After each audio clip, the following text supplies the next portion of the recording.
গাছে কত পুদিনা পাতা হয়েছে, পুদিনা পাতাগুলো ছেড়ে নেব। আজকে বানাবো দইয়ের ঘোল, তার জন্য আমার একটু পুদিনা পাতা লাগবে। এখান থেকে আমি একটু পুদিনা পাতা নিয়ে যাব। দইয়ের শরবত, আমি পুদিনা পাতা নিয়েছি, কয়েকটা কালো গোলমরিচ নিয়ে নিয়েছি, অর্ধেকটা গন্ধলেবু নিয়েছি, পুদিনা পাতা, গোলমরিচ, লেবু। আচ্ছা, এখানে কালো নুনটা নেই, তাই আমি নর্মাল নুন দিলাম।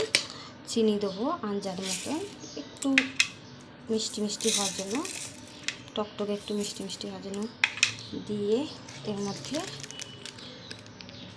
জলজিরা দেবো, 2 প্যাকেট জলজিরা দেবো। সামান্য একটু ঠান্ডা জল দিয়ে মিক্স করে আনবো ছিলাম, তাই জন্য পাতা টাতা সব মিক্স হয়ে গেছে। এরপরে আমি দইটা দিয়ে দেবো, সব দই দেবো না, আর্ধেকের বেশি দইটা দেবো, দিয়ে ঠান্ডা জল দিয়ে অল্প জল দিয়ে আগে মিক্স করবো। এর মধ্যে যে বরফগুলো রেখেছি, বরফগুলো দিয়ে আরেকবার ঘুরিয়ে আনবো। এরকম আমার পাতলা ঘোল হবে।